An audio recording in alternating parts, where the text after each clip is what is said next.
पवित्र श्रीमद् भागवत गीता, पवित्र चारों वेद, पवित्र कुरान शरीफ, पवित्र बाइबल, पवित्र गुरु ग्रंथ साहिब, पवित्र कबीर साहिब की वाणी में छुपे हुए गूढ़ रहस्य अर्थात तत्व को जानने के लिए कृपया अवश्य सुनिए जगत गुरु तत्वदर्शी संत रामपाल जी महाराज के मंगल प्रवचन। कितना सुंदर कुआं हो, कूप हो और कितनी उसके ऊपर चित्रकारी कर रखी हो, उसमें जल नहीं है तो वो नाम भले ही कुआं है पर गुण कुएं के नहीं है। ठीक इसी प्रकार जो साधना भक्ति नहीं करते प्राणी मनुष्य जीवन पा करके, उनका नाम मनुष्य अवश्य है पर गुण मनुष्य के नहीं हो सकते। फिर दूसरी बात यह है कि जो साधना करते हैं एक पूर्ण परमात्मा की भक्ति इष्ट रूप में ना करके किसी अन्य देव को इष्ट बनाकर आन उपासना करते हैं, वो साधना करते करते भी फेल हैं, उनकी साधना भी व्यर्थ है। तो पुण्यात्मा, आज का जो शुभ दिन है, आज के दिन इस दास का जीवन कल्याण हुआ था।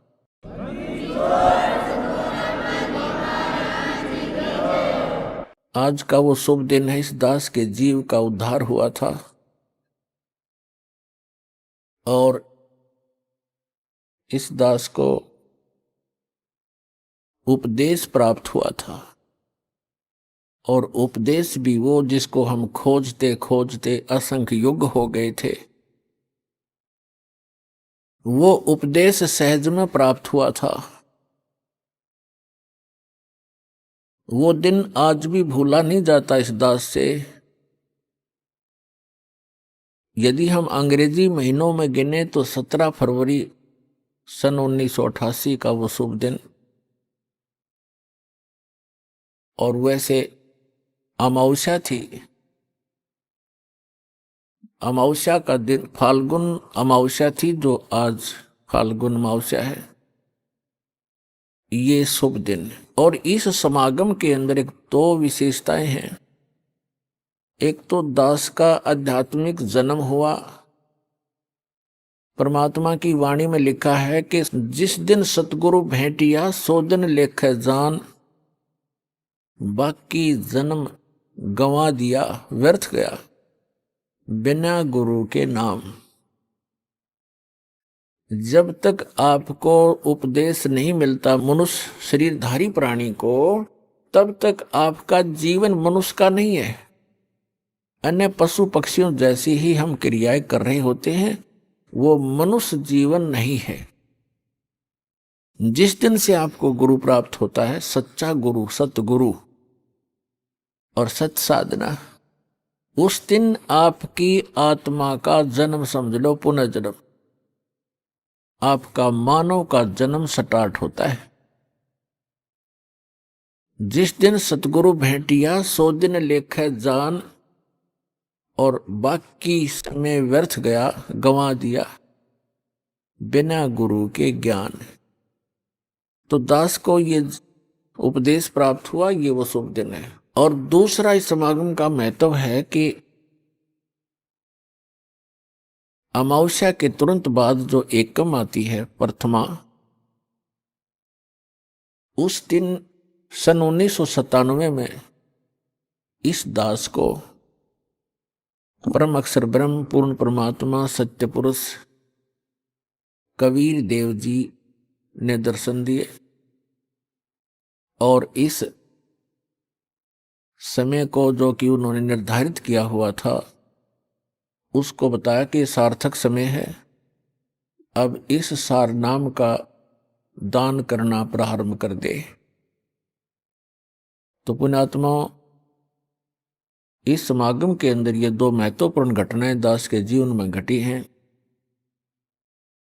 अमावस्या को तो नामदान हुआ दास को, और प्रथमा यानी 1997 की प्रथमा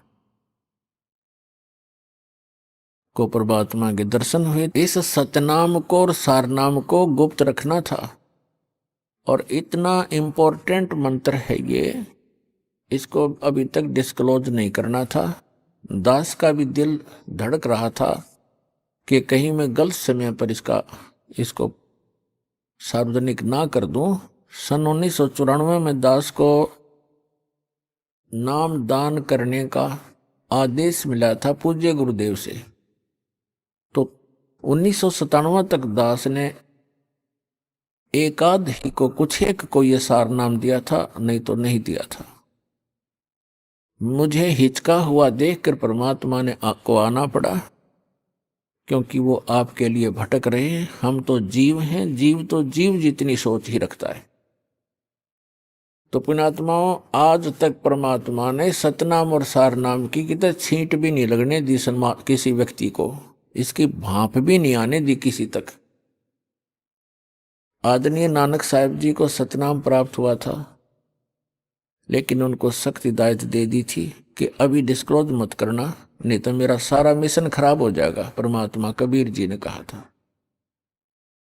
ऐसे आदरणीय धर्मदास साहिब जी को परमात्मा मिले थे, सचखंड सतलोक लेकर गए थे, फिर उनको सतनाम और सारनाम प्रदान कर दिया था, प्रथम मंत्र भी दिया था। उनसे भी प्रतिज्ञा करा ली थी कि धर्मदास मेरी लाख दुहाई, ये मूल ज्ञान की तबार ना जाए। फिर कहा कि धर्मदास मेरी लाख दुहाई, ये सार शब्द कहीं बाहर ना जाए। ये मूल ज्ञान और सार शब्द बार जो पढ़ी, ये बिचली पीढ़ी हंस नहीं तरही। आप उस बिचली पीढ़ी में जन्मे हो जिसके लिए परमात्मा इस भक्ति को संभाल के रखे हुए था, और आपके लिए पिटारा खोल दिया, खजाना खोल दिया परमात्मा ने। तो आदरणीय गरीबदास साहिब जी को परमात्मा मिले, उनको कंप्लीट स्पिरिचुअल नॉलेज उनके अंतःकरण में फीड कर दिया, उन्होंने फिर वो लिखवा दिया। लेकिन गरीबदास साहिब जी ने किसी को भी ये मंत्र नहीं दिए, सतनाम और सारनाम। केवल एक संत को दिए थे, उसको ऐसी प्रतिज्ञा कराते रहे कि आगे किसी को बताना नहीं, आप जाप करो। केवल एक भक्त को एक संत को बताना है, उत्तराधिकारी आपका।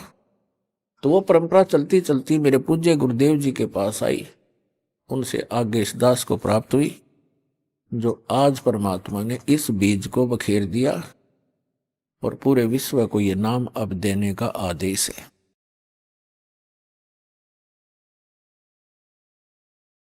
तो पुण्यात्मा, भक्ति करने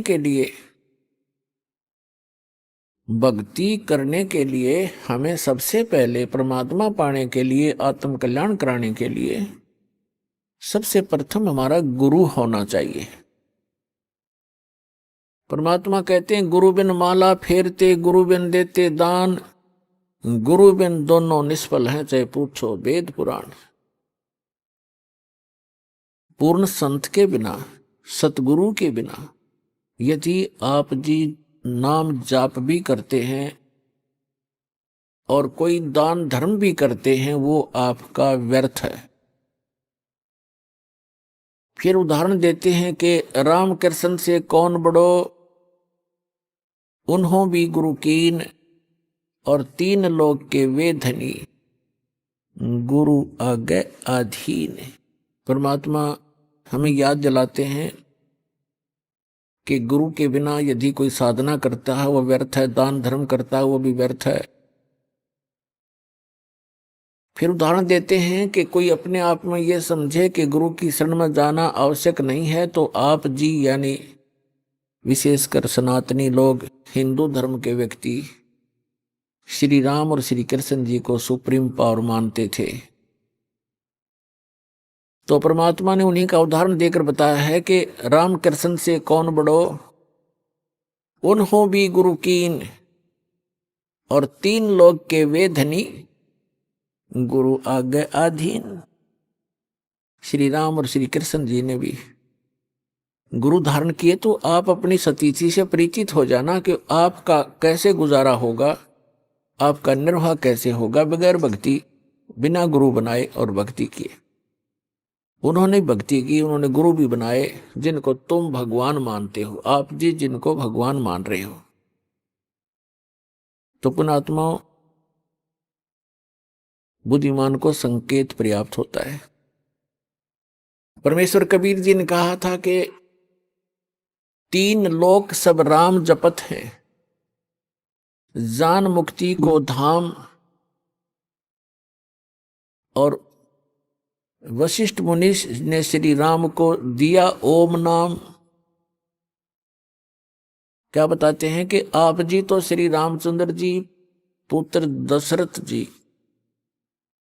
को एक भगवान मानकर उसकी पूजा करते हो, और कहते हैं 3 लोक सब राम जपत हैं, रामचंद्र श्री राम सीताराम, और जान मुक्ति को धाम। श्री राम वशिष्ठ गुरु कियो और उनको भी दीनो ओम नाम। रामचंद्र जी तो ओम नाम जप पर, तुम राम राम जपो, देख दो अगली बात तुम्हारी। कबीर साहब कहते हैं देखो देखो भाई अकल का टोटा। ये अकल का टोटा न्यों बताया, बगैर ज्ञान के इंसान ऐसे भ्रमित है। फिर बताते हैं अपनी महिमा आप ही सुनाते हैं, दूसरा कोई है नहीं जिसके ऊपर परमात्मा उस एग्जाम्पल कोड करें।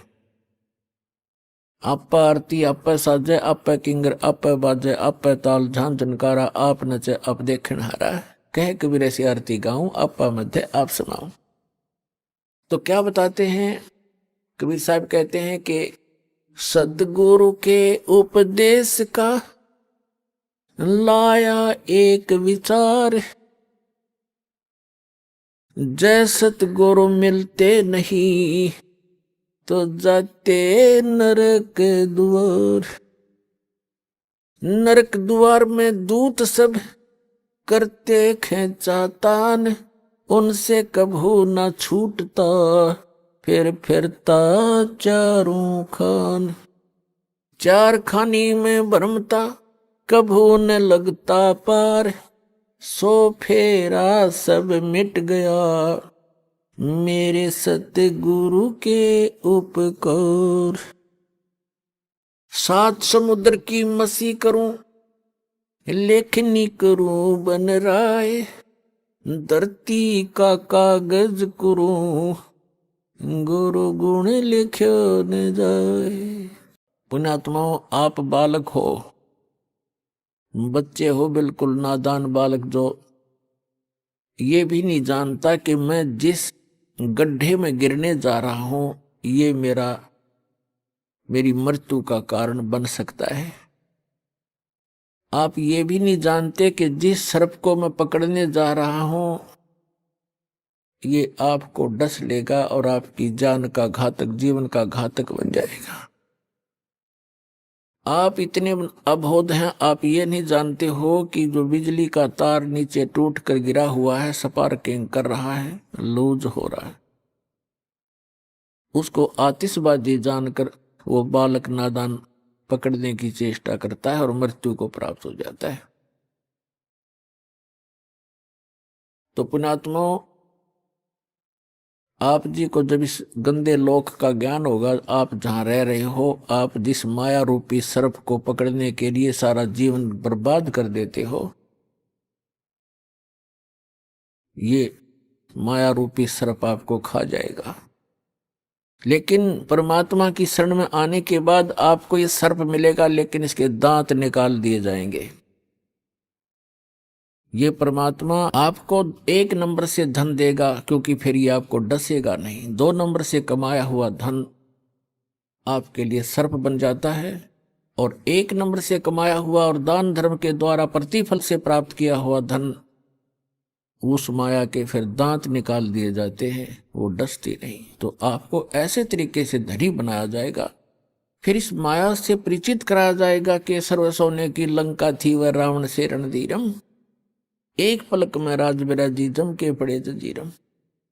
इस माया ने के चाटांगे जोड़ जोड़ के धर भी दी, यहाँ पर हम चले गए, पाछे बन हमारी सी निकम्मी संतान पैदा हो जा, वो पाप कर्म तो हमारे पल्ले लिखे गए और फूकेंगे वो बाद वाले। बच्चे की किस्मत वो साथ लिखा कर लाता है, उसको उतना ही मिलेगा। यदि इस परमात्मा की शरण में उसको जोड़ दिया तो वो जो उसको आवश्यक होगा वो सारा मिलेगा। हमने इस उद्देश्य से अपने कर्म नहीं बिगाड़ने चाहिए कि अपने बेटियों को धनी बनाऊं, मैं चाहे नरक में जाऊं, इसको कहते हैं आप स्पार्किंग वाले तार को पकड़ने जा रहे होते हो, पकड़ रहे होते हो। अब क्या बताया है कि आप इतने बालक हो, परमात्मा ने इन 3-4 अमृतवाणी में क्या बताया है कि जिस परमात्मा स्वरूप संत, परमात्मा के कृपा पात्र उस सतगुरु से जब उपदेश मिल जाता है, फिर आपको ये बातें याद आवेंगी कि हे परमात्मा, जब कितना कहर हमारे ऊपर टूट पड़ता यदि ये नाम ना मिलता। परमात्मा कहते हैं कि सतगुरु के उपदेश का लाया एक विचार, और जय सतगुरु मिलते नहीं जाते नरक द्वार। ओए होए, पुणात्मा हमारे को मिसगाइड कर रखा है यहाँ पर।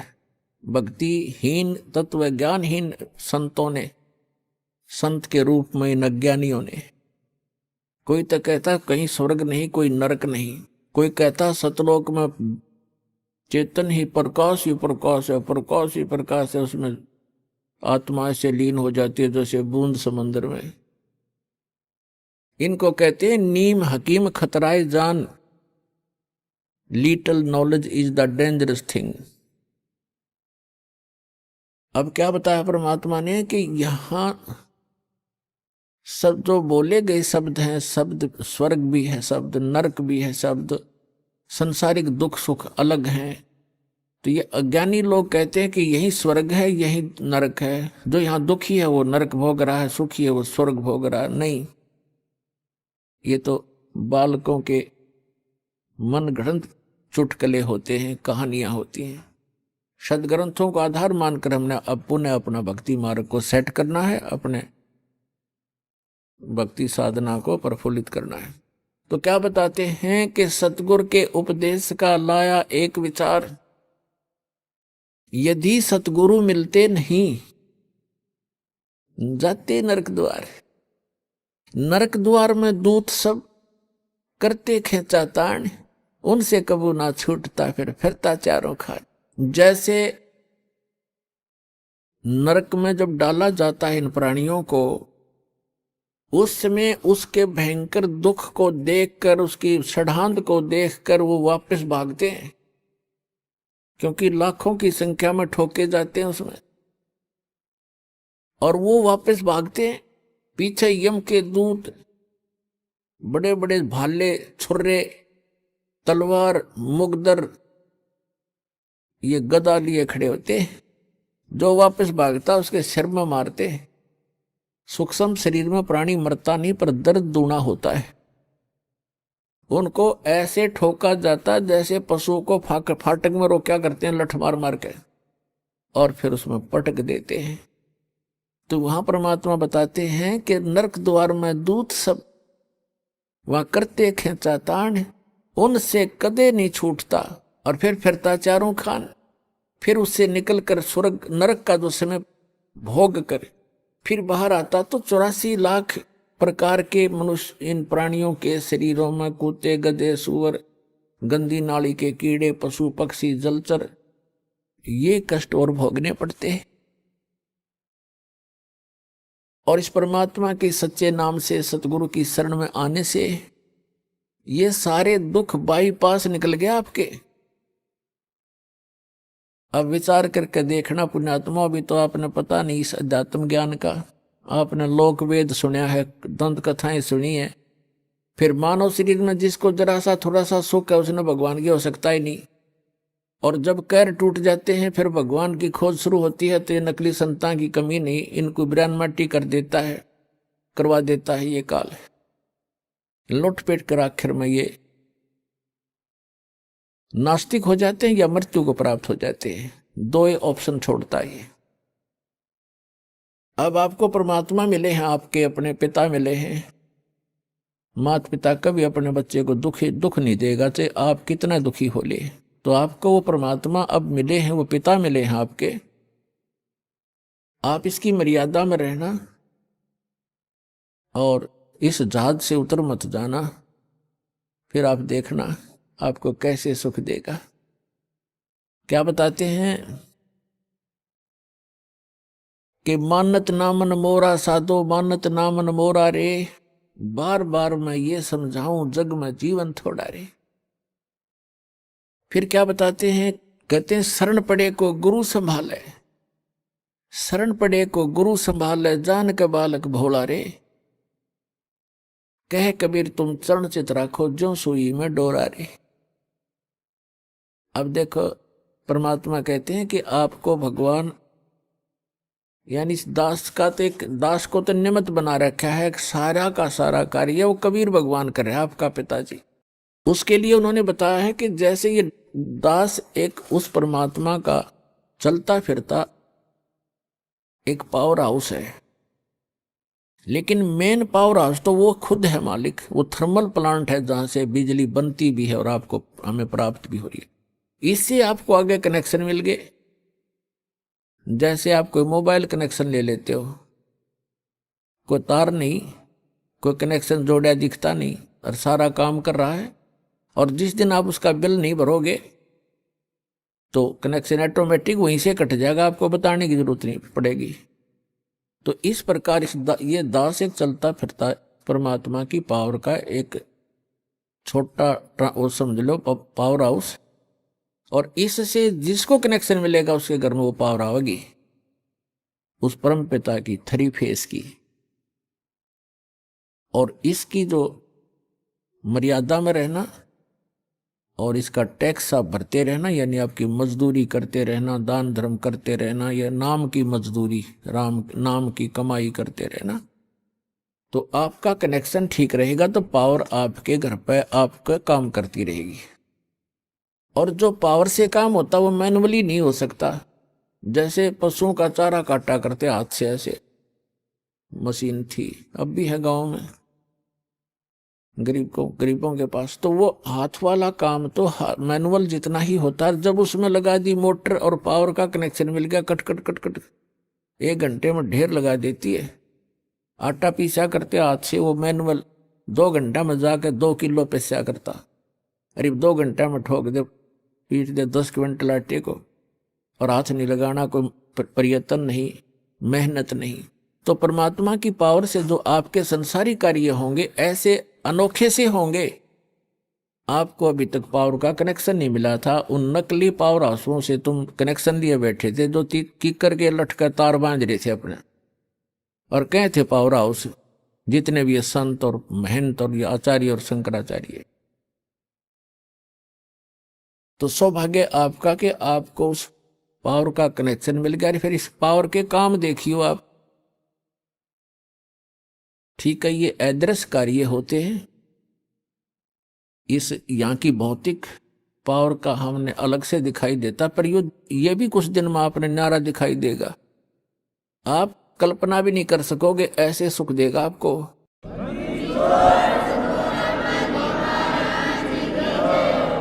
तो प्रसंग चल रहा है कि सतगुरु के उपदेश का लाया एक विचार, जय सतगुरु मिलते नहीं हम जाते नरक द्वार।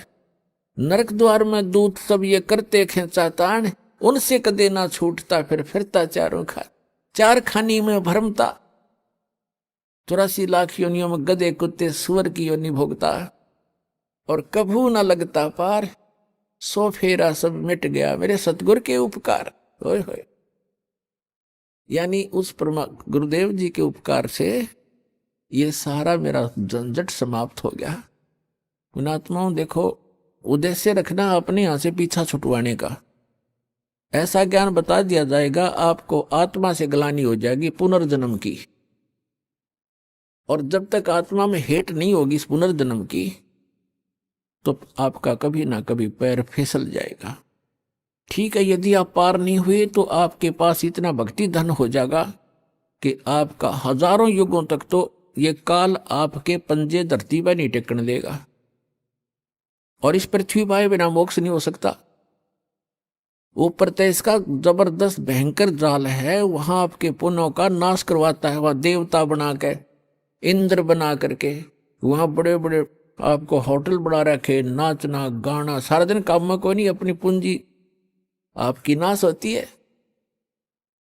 वहां ऐसे ऐसे जुगाड़ जोड़ रखे, और आपके ही कमाई से अपना यो धंधा चला रहा है, यो 21 ब्रह्मांड चला रहा है।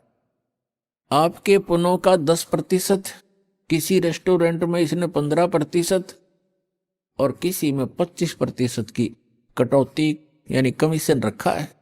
उस कमीशन से ये काम चला रहा है। ये तो एक भिखारी है उस भगवान के आगे, जिसको तुम भगवान मानकर पूज रहे थे ब्रह्म तक। तो पुण्यात्मा, यहां परमात्मा बताते हैं कि सतगुरु की शरण में आने से आपके ये सभी संकट दूर होंगे, जन्म और मृत्यु का रोग नाश होगा। इसमें प्रथम तो आपको बताया कि गुरु होना चाहिए, और गुरु भी सच्चा हो, सतगुरु हो। तो सतगुरु की जो पहचान आपको बता दी गई है, और जब तक सतगुरु नहीं मिलेगा आपका मोक्ष नहीं हो सकता। उसके बाद फिर दूसरा आता है कि नम्रता हो। सत्संग में जब प्राणी आवे तो केवल ये उद्देश्य रखे। कैसे? परमात्मा कहते हैं, संत मिलन को चालियो तज माया अभिमान, जो जो कदम आगे रखे वो है यज्ञ समान। संत मिलन को चालियो तज माया अभिमान, और जो जो कदम आगे को रखे सो सो यज्ञ समान। अब जैसे आप यहाँ आते हो, आप चाहे कितने धनी हो, कितने आप उच्च पोस्ट प्राप्त हो, चाहे यहाँ का प्रधानमंत्री हो, चाहे पूरी पृथ्वी का राजा हो, परमात्मा के मिलने के लिए जब चले, यानी सतलोक आश्रम बरवाला की तरफ जब चले, कहते हैं संत मिलन को चालियो तज माया अभिमान,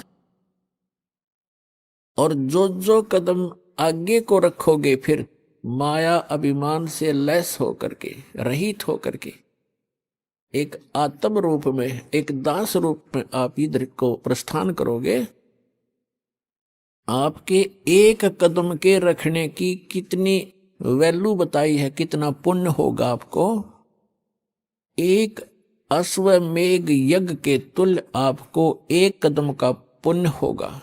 चाहे आप गाड़ी में आते हो, चाहे अपनी किसी मोटरसाइकिल कार में आते हो, चाहे बसों से आते हो, ये सारे कदम हैं। जैसे किलोमीटर होते हैं तो संतों ने इसको कदमों में मापा है कि वहां से यहां तक जितने भी आपके कदम रखे गए, जितने कदम बने, कहते हैं उतने ही आपको, उतने ही यज्ञों का पुण्य मिलेगा यदि आप इस भाव से सत्संग के अंदर आओगे।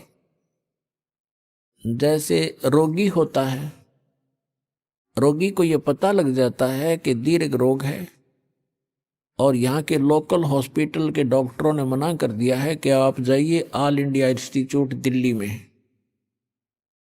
तो वहां जब ये डायरेक्शन मिलकर इंसान जाता है तो वहां चाहे प्रधानमंत्री हो और चाहे किस कोई फैक्ट्री मालिक हो, कितना उच्च पोस्ट प्राप्त व्यक्ति हो, उस समय उसको अपनी जान दिखाई देती है, अपनी पोस्ट पद दिखाई नहीं देता।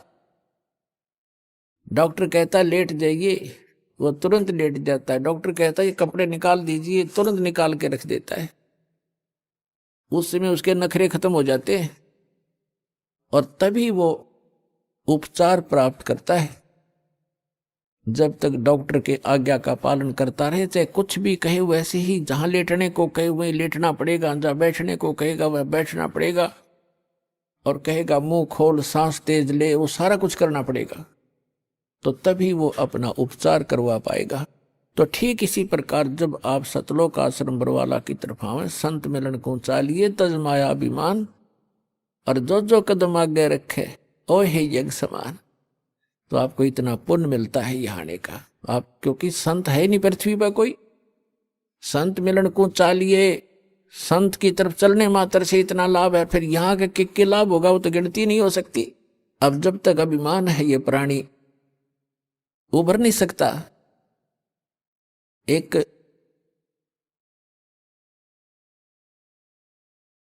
नित्यानंद नाम के संत हुए हैं, नित्यानंद नाम के। वैसे वो ब्राह्मण जाति में जन्मे थे, लगभग 250 वर्ष पूर्व की बात है। उनका घर का नाम था श्री नंदलाल, नंदलाल नाम था उनका। उनके माता पिता बचपन से ही मर गए थे, मृत्यु को प्राप्त हो गए थे। उनका पालन पोषण नाना नानी के घर हुआ था। उनके नाना जी जो थे, नंदलाल जी के नाना जी नारनौल के नवाब के यहाँ एक उच्च पोस्ट प्राप्त थे। और जब ये नंदलाल जी युवा हुए, ब्राह्मण कुल में थे ये, तो इनको भी वहां एक तहसीलदार की पोस्ट पर नियुक्त करवा दिया। नंदलाल जी तहसीलदार थे, घोड़ा इनको प्राप्त था, बन ठन कर चलते थे। उसमें जो तहसीलदार की वैल्यू जनता में होती थी, इज्जत होती थी, आज के तो मेरे ख्याल में मंत्री की बिना होगी। नंदलाल जी का विवाह हो गया था, संतान प्राप्ति अभी हुई नहीं थी। अब कहते हैं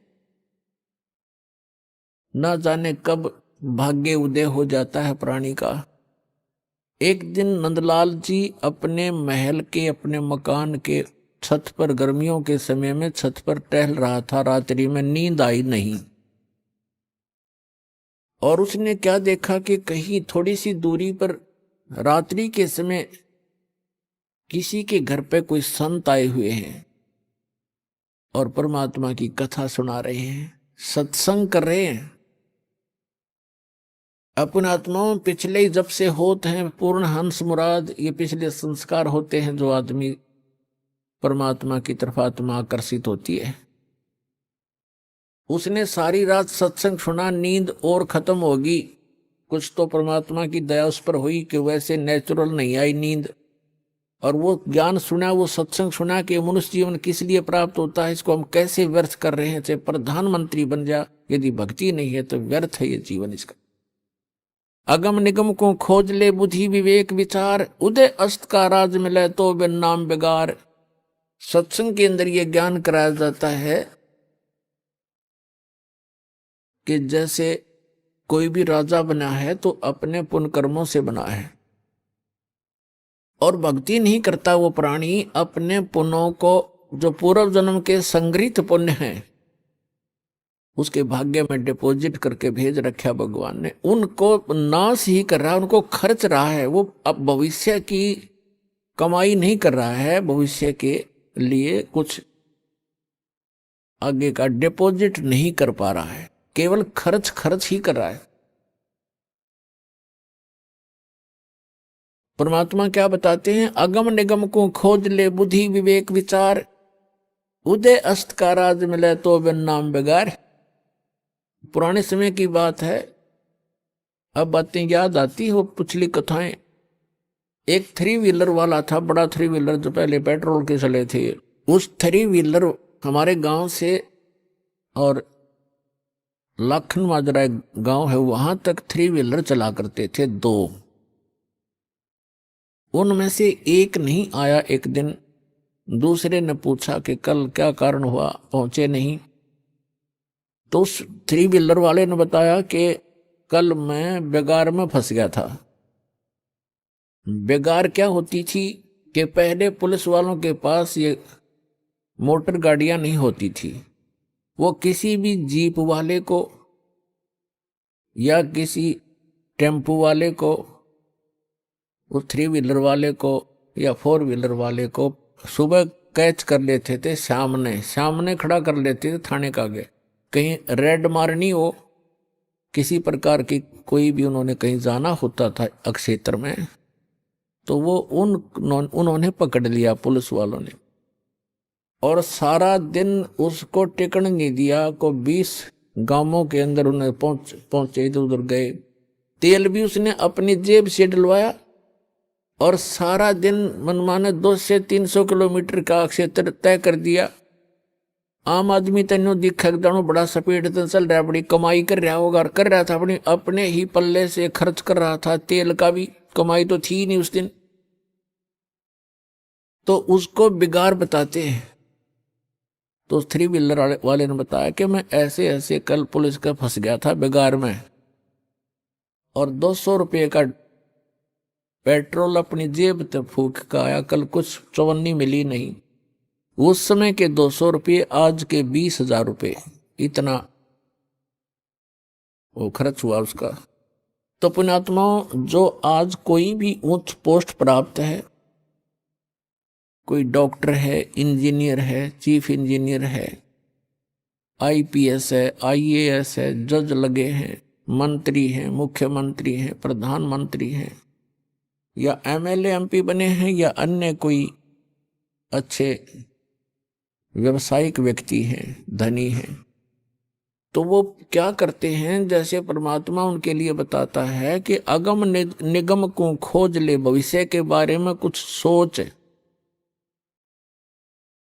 और बुद्धि विवेक विचार, उदय अस्त का राज मिले तो वे नाम बिगाड़े, पूरी पृथ्वी का यदि राजा हो, और तो छोड़ो सारे छोटे मोटे शासकों को, कहते हैं पूरी पृथ्वी का राजा हो और उसके पास ये सत्य भक्ति ना हो, अब उसकी चहल पहल न देखे, तो आदमी ने सोचा इस जैसा सुखी नहीं रही तो बड़ा ठाठ कर रहा है, और ठाठ तो कर रहा है लेकिन अपने जीवन को 12 बाट कर रहा है। पिछले जन्म के पुण्यों को अपने ही पल्ले से खर्च कर रहा हो राजा और चक्रवर्ती राजा बनकर, और भविष्य की कमाई उसकी बन नहीं रही, क्योंकि वो बेगार कर रहा है। बेगार तो बेगार वाले की इनकम नहीं होती पर स्पीड पूरी होती है। राजा का पूछकर एक छोटी सी स्टेट के चीफ मिनिस्टर का शेड्यूल पूछ लो, जिनका कितना का होता है। 6 तो मीटिंग अटेंड करेगा, फिर कोई एमएलए भागने को हो रहा है उसकी चिंता में, टेंशन में फोन पर फोन करेगा, और फिर इसी व्यवस्था में अपना सारा पुण्य, पूर्व जन्म के पुण्यों को नाश करके और हाथ झाड़ कर चला जाता है। परमात्मा बताते हैं कि क्या मांगो कुछ स्थिर ना रहाई, और देखत नैन चला जग जाई, 1 लख पूत 1.25 लाख नाती, उस रावण के दीवान बाती। और कहते हैं कहे कबीर अंत की बारी, जैसे हाथ झाड़ कर चला जुआरी। ये प्राणी ऐसे जाता है जो सतभक्ति नहीं करता, केवल इस राजपाट या इस संसार के झूठे ठाठ को ही संग्रहित करने में लगा रहता है। जैसे जुए में हारा हुआ जुआरी हाथ मसलता जाता है, खाली हाथ जाता है, रोता पीटता जाता है। तो परमात्मा कहते हैं कहे कबीर अंत की बारी, जैसे हाथ झाड़ कर चला जुआरी। ऐसे जाओगे सतभक्ति नहीं करते तो। अब नित्यानंद जी अपने मकान की छत के ऊपर ये सब ज्ञान सुनकर विचलित हो गया, इतना प्रभावित हो गया, तड़फ उठी आत्मा कि क्या कर रहा हूं मैं, और करना क्या चाहिए था। कुछ ब्राह्मण घर में जन्म, ब्राह्मण लोग परमात्मा को अवश्य याद करते थे, चाहे गीता के माध्यम से, चाहे श्री कृष्ण जी के रूप में, लेकिन पोस्ट प्राप्त होने के बाद इस जीव में अभिमान हो जाता है। आज से 250 वर्ष पहले, आज से लगभग 250 वर्ष पहले ब्राह्मणों की एक बहुत विशेष रिस्पेक्ट होती थी समाज के अंदर, और ये सर्वोच्च कास्ट मानी जाती थी। इस कारण से भी अभिमान एक ब्राह्मण के घर जन्मे व्यक्ति में स्वाभाविक हो जाता था कि मैं ब्राह्मण घर में जन्मा हूं, ब्राह्मण कुल में जन्म है। दूसरे फिर वो तहसीलदार की पोस्ट। अब ये 2 जबरदस्त बाधा उसके साथ अड़गी। एक तो ये कि हम तो जगत के गुरु ब्राह्मण, और एक सिंपल संत कहीं बैठकर कोई ज्ञान सुना रहा है और बता रहा है कि गुरु बिन माला फेरते, गुरु बिन देते दान, गुरु बिन दोनों निष्फल हैं, चाहे पूछो वेद पुराण।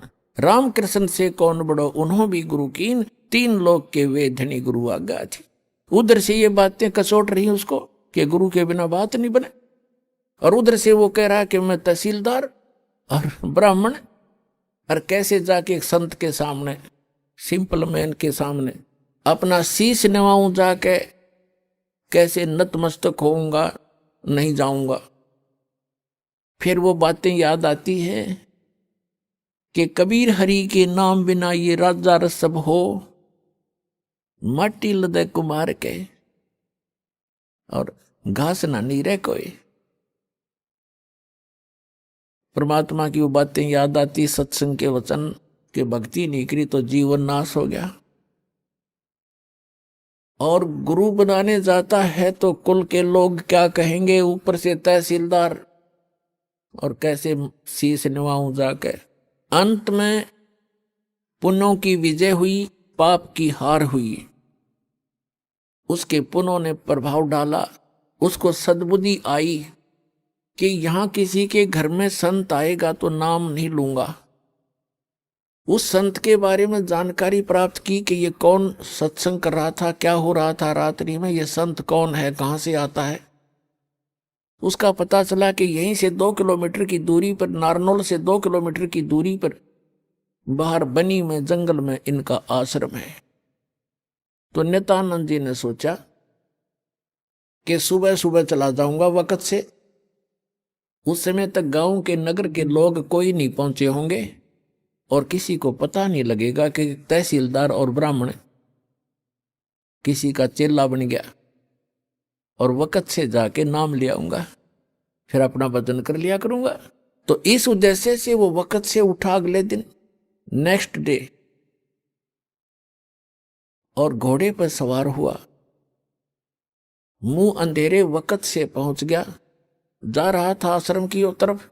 उधर से वही संत, क्योंकि रात्रि के समय तो वो अपना सज धस कर, जैसे भी कपड़ा उपड़ा लाल पीला बांध के और गया था। उस समय वो सिंपल एक सफेद धोती लपेट के और सिर के बाल मुंडवा रखे थे, उसने उस तरह फिरवा रखा था संत जी ने। गुमानी दास नाम था, वो विष्णु उपासक वैष्णु पंथ के संत थे। और उस समय ये सोन को सोन गणे मान्या करते ब्राह्मण लोग खास कर। अब वो ये सोचकर चला था कि आज मैं अपने जीवन, मेरा जीवन सफल करने जा रहा हूं, जैसा कि उसने सत्संग में सारे पहलुओं पर ज्ञान सुना था। आज मैं एक अनमोल काम करने जा रहा हूं अपने जीवन का। और सामने से क्या देखा कि एक कचकोला कति कोरा उस तरह फिरवाया आदमी आवे। तो उसने अपने मन में जोड़ जुगाड़ किया कि देख ये कैसा मनुष्य व्यक्ति सुबह सुबह टकराया मुझे, मूंड मंडवा रखा इसका। क्योंकि मूंड तकरीबन ऐसे मंडवाते थे जिसका कोई मृत्यु हो जाती, उसको अपशकुन माना करते। तो फिर उसने सोचा भी वापस तो मुड़ूंगा नहीं, बार बार दाव लगे नहीं। तो उसने अपने ही सोच से क्या सोचा कि चल इस सोन को सोन के अपना कुछ जंतर मंत्र सोचा। उसने क्या सोचा, घोड़े के निकट जब वो व्यक्ति आया, शीश मुंडवा रखा था जिसने, मूंड मुंडा रखे थे, बाल कटवा रखे थे, उस तरह फिरवा रखा था। उसके निकट घोड़ा रोक के और सिर में मारे, ऐसे आंगली टोले मारा, टोले बोला रे नो टोले मारे ने बोला मनु से तने आज जाना था मेरे आगे, मैं तो एक बहुत जरूरी काम में जा रहा था, तू कहाँ मर सामने। अब वो संत उसके मुंह की तरफ देखा कि दिखे था सज्जन आदमी, और यू करे मेरे गल बकवाद क्या करा इसने, बता शर्मट टोले मारे मेरा। अब क्या बोला भाई, संतों के साथ तो 1-2 रोज खसनिए आया करें जंगल में। वो संत उसकी तरफ देख कर चलता पड़ा। अब वो पहुंच गया डेरे में। वहां 1-2 चेले रहते थे, उन्होंने देखा भी कोई अच्छा अफसर आ गया, घोड़े पर तो अफसर का ही आना होता है। वो नीचे उतरा, घोड़ा वृक्ष से बांध कर पूछा कि भी महाराज जी कहाँ हैं। संतों उन भक्तों ने कहा जी आ जाओ बैठो। वहां बिछा दिया जैसा भी बिछोना होता है आश्रम के अंदर। अभी आने वाले हैं, घूमने फिरने, स्नान करके घूम फिर के आएंगे। अच्छा, वो बैठ गया। अब संत जी घूमने गए थे इस साइड से, आगे दूसरी साइड से घूम के नहा धो के, और वो आके बैठे, आसन था सामने, और सामने वो बैठा नित्यानंद कति। अब उनकी हुई आंख 4 दोनों की। संत ने देखा ये तो घोड़े वाला वो ही है भाई जो मेरा टोले मार के गया था सिर में। अब नित्यानंद जी ने देखा ये तो महात्मा था वही जिसको मैंने रास्ते में छेड़ दिया था। अब नित्यानंद जी की शर्मिंदा हो गया, नीचे न गर्दन होगी नो, ऊपर ने नाड़ करी नहीं, क्योंकि पुण्यात्मा थे। शर्मिंदा घना लज्जा गे और नीचे गर्दन कर ली नो और चरणों में गिर गए। तो संत जी कहने लगे कि भाई देखो बच्चों, यदि कोई एक गढ़ा लेने जाता है कुम्हार के घर से, मटका, कुम्हार से गढ़ा लेने जाता है मटका, तो उसको ऐसे टोले मार मार देखता है खरा है खोटा। तो भाई तुमने गुरुजी को टोले मार के परख लिया, कोई बुरी बात नहीं बेटा, ये सही बात है कि नहीं बाजता।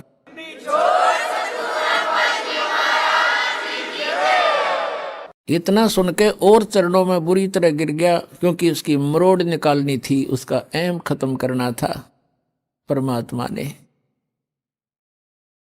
और करबद्ध होकर कहने लगा, हे मालिक मैं बहुत नीच आत्मा हूं और आप सचमुच संत हो, मैंने आपके साथ इतना अभद्र व्यवहार किया, आपने फिर भी मुझे सीने से लगा लिया।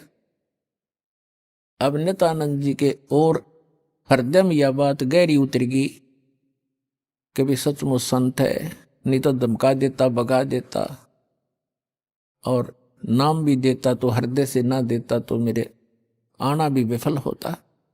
तो संत ने कोई दुख नहीं माना, कोई बात नहीं बेटा, आपका उद्देश्य गलत नहीं था, मैं समझ गया था। जब तुझे यहां देखा तो मुझे आइडिया लगा लिया ये आदमी नेक है।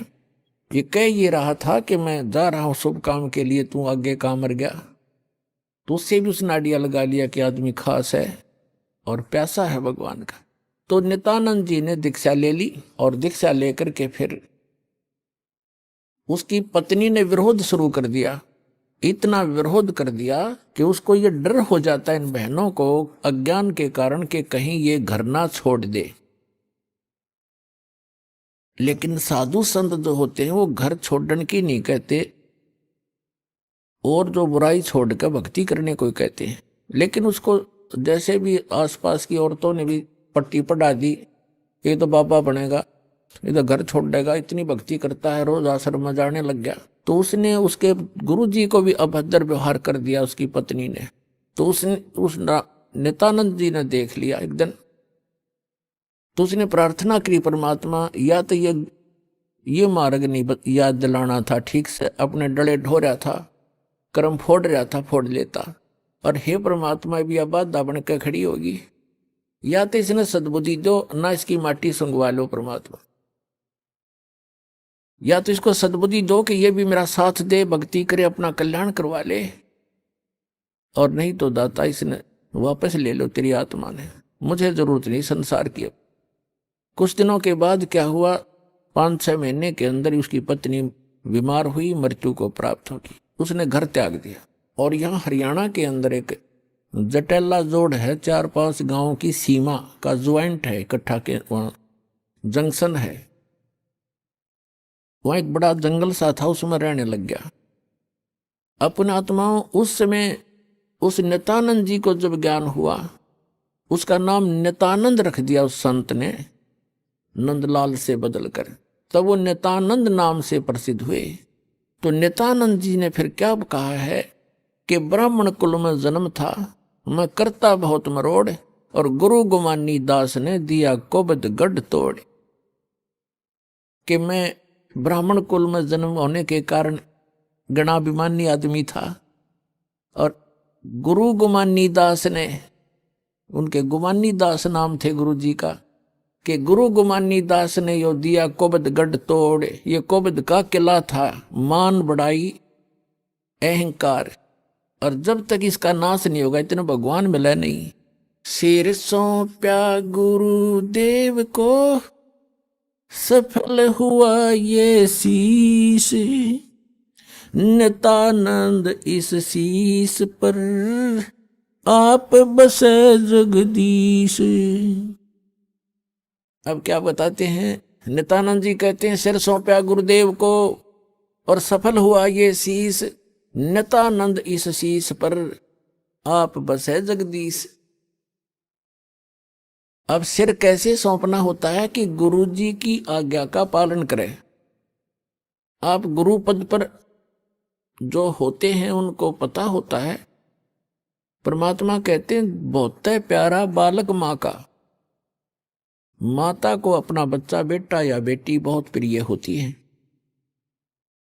कहावत है कि माँ पिता से 100 गुना प्रिय ममता अपने बालक में माता को होती है, और माता से भी 100 गुना ममता प्रिय गुरु को अपना शिष्य या शिष्या होती है। तो अंदाजा लगा लेना कि गुरु जी आपके कितने हितैषी होते हैं। आइए अब हम उन श्रद्धालुओं के अनुभव जानते हैं जो जगत गुरु तत्वदर्शी संत रामपाल जी महाराज जी से दीक्षा प्राप्त कर चुके हैं तथा उनके द्वारा बताए गए भक्ति मार्ग पर चल रहे हैं। नमस्कार सर। नमस्कार सर। सर क्या नाम है आपका? राम सिंह साहू। राम सिंह जी, आप कहाँ से हैं? ग्राम करकुटला, डोंडी रहल ब्लॉक, छत्तीसगढ़। राम सिंह जी, आपने संत रामपाल जी महाराज से नाम दीक्षा कब ली? जून 2017। राम सिंह जी, आपने क्या क्या भक्ति साधनाएं की हैं? कृपया हमारे दर्शकों को बताएं। भक्ति साधना तो नहीं करता था जी, मैं बहुत बड़ा कलाकार था, नाचा कर रहा था।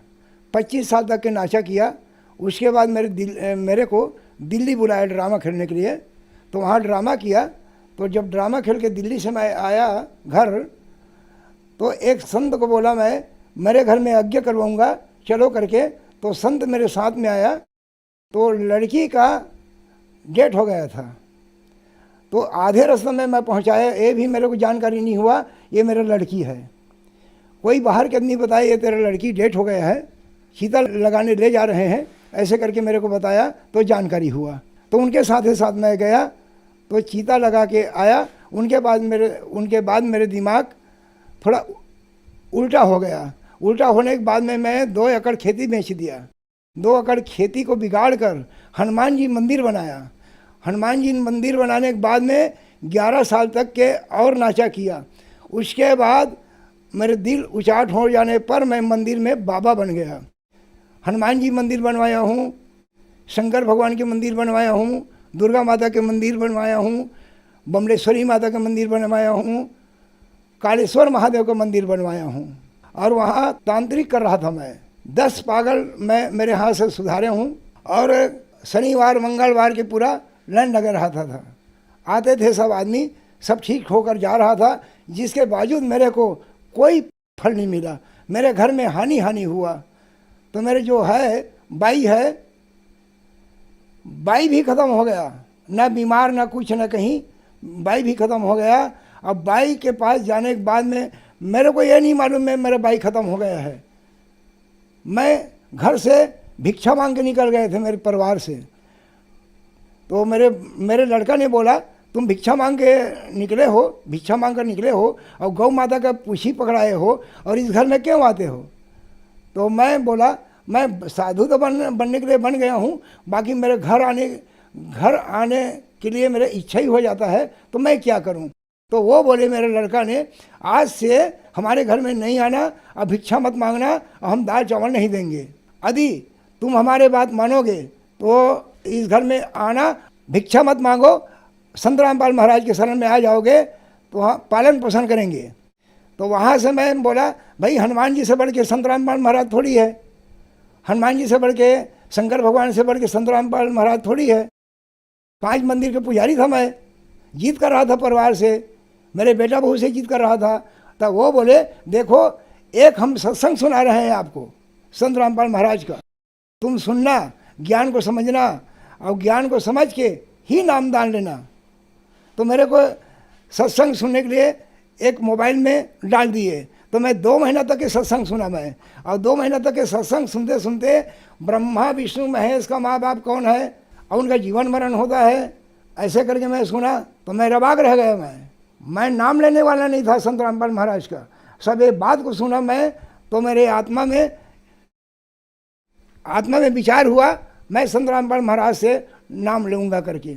वहीं से मैं संत रामपाल महाराज के शरण में नाम दान लिया। सूर्य गांव भुरका भाट में आश्रम में गया, तब तदर्शी संत रामपाल महाराज से नाम दान लिया। राम सिंह जी, क्या आपको लाभ भी मिले संत रामपाल जी महाराज से नाम दीक्षा लेने के बाद? लाभ तो बहुत मिला है जी। तत्वदर्शी संत महाराज के शरण में गया मैंने, तब जानकारी हुआ ये नशा नहीं करना है। मैं जब पहले जगत में था तो शराब एक दिन में 3 बाटल 4 बाटल पी गया था, और जब साधु बनने के बाद में एक दिन में 30 चिलम गांजा पी रहा था। करीब करीब 2 बोरा गांजा खत्म हो गया। सर जी, ये मेरा फोटो है जो बाबा मैं बना था। अब मैं जर्जर हो गया था, कोई देवेंद्र का मेरे को लाभ नहीं मिला, बहुत नुकसान हुआ। ये मेरा बाबा बनने का 30 चिलम मैं गांजा पिया हूँ, और 2 बोरा गांजा खत्म हो गया है। एक दिन में 30 चिलम गांजा पीता था मैंने। संत रामपाल महाराज के शरण में जब आया हूँ तो मेरी जिंदगी सुधार हो गया और मेरे परिवार सुख शांति है। 25 साल तक नशा किया जी, नशा छूट गया भगत जी। मेरे को डॉक्टर ने बोला तुम मेरे बात नहीं मानोगे तो आप मर जाओगे, 1 महीना में आपका डेट हो जाएगा। तो मैं बोला 1 महीना में डेट हो जाएगा। तो मैं संत रामपाल महाराज के परमात्मा के शरण में गया, तो भक्ति को जब जारी किया, जैसे मंत्र मिला मेरे को संत रामपाल महाराज का, वैसे मेरा नशा छूट गया। 5 ड्राम दारू पिया था मैं, 25 साल तक दारू पिया हूँ मैं, और दारू पीते पीते मेरा शरीर खोखला हो गया था। यदि संत रामपाल महाराज तत्वदर्शी संत रामपाल महाराज के शरण में नहीं आता तो नहीं बात सर जी, बहुत मुश्किल से मैं बाँचा हूँ। और बोले तेरा आँखी जो एक है वो भी खराब हो जाएगा, ऑपरेशन करवाना पड़ेगा, डॉक्टर ने बोला। तो मैं ऑपरेशन नहीं करवाया, मैं भक्ति दिया संत रामपाल महाराज जी, उसके मंत्र को मैं जाप किया और भक्ति किया, तो मेरे आँखी को ऑपरेशन करवाने का कोई ज़रूरत नहीं। ऐसा तो मतलब बहुत लाभ मिला है। बाकी मुख्य लाभ को बता रहा हूँ। 2-3 बार मैं एक्सीडेंट हुआ हूँ, वही बचा हूँ, और सत्य मार्ग के भक्ति मिला है। मेरे परिवार सुख शांति है और भक्ति कर रहा हूँ। अब सभी मिलकर भक्ति कर रहे हैं, हमारा 6 परिवार है। सर, आपने बताया कि आप 5 मंदिरों के पुजारी रहे हैं। आप उम्र के इस पड़ाव में आ गए हैं और अब आपको संत रामपाल जी महाराज से नाम दीक्षा मिली। सर, संत रामपाल जी महाराज जी के बारे में आरोप कह लो या लोगों की धारणा कह लो कि वो ब्रह्मा विष्णु महेश की भक्ति छुड़वाते हैं, देवी देवताओं की भक्ति छुड़वाते हैं। आप मंदिरों के पुजारी रहे हो, लंबे समय से आप पूजाएं करते रहे हो, आपके क्या विचार हैं इन बातों पर? वो कहा सही है जी, मेरे को कोई मतलब सही नहीं मिला। जितने मैं भक्ति किया भारी बर्बाद हो गया। और ब्रह्मा विष्णु महेश का देवी देवता का भक्ति छुड़ाते हैं करके कहते हैं, तो वो तो मूर्ख का काम है। वो सत्यदर्शी संत राम ये बताता है, सब देवी देवता के विधि विधान के अनुसार भक्ति बताता है, और उनके भक्ति विधि विधान के साथ भक्ति बताकर रास्ता बताता है। और उनके साधन में चलो, उसके नियम में चलो, उसके संयम में चलो, आपको बराबर लाभ होगा, आपके परिवार सुख रहेगा, ऐसे करके बोलता है संत रामपाल महाराज। तो नियम संयम में चलना सार है। सर, आप बहुत ज्यादा नशा करते थे, आप पहले बहुत पूजाएं भी करते थे, आप मंदिर के पुजारी भी थे, तो वहां आपने पूरी कोशिश की, आपका नशा नहीं छूट पाया, और संत रामपाल जी महाराज से नाम दीक्षा लेने के बाद आपका नशा छूट गया। सर, ऐसा कैसे हुआ? ये तत्वदर्शी संत है जो सच्चा मंत्र देता है। जैसे वो मंत्र दिया ना, मेरे को इधर जाने का उधर जाने का कोई मतलब नहीं पड़ा। जैसे मंत्र दिया, जैसे मंत्र मिला मेरे को, वैसे नशा पूरा समाप्त हो गया। गांजा पीना, बीड़ी पीना, दारू पीना। सर, संत रामपाल जी महाराज से जो मंत्र आपको मिला उससे आपको लाभ मिले, आपका नशा छूटा। अगर वो मंत्र कोई प्राप्त करना चाहे तो कैसे प्राप्त कर सकता है? कई मतलब नामदान केंद्र है, वहाँ पर कई टीवी में गुरु जी का सत्संग आता है, उसमें पट्टी चलती है, पट्टी में चलती है, उसमें नंबर लिखा रहता है। उस नंबर को लिख कर ज्ञान को समझ कर नाम ले सकता है। संत रामपाल महाराज से नामदान ले सकता है। धन्यवाद सर। सत साहेब।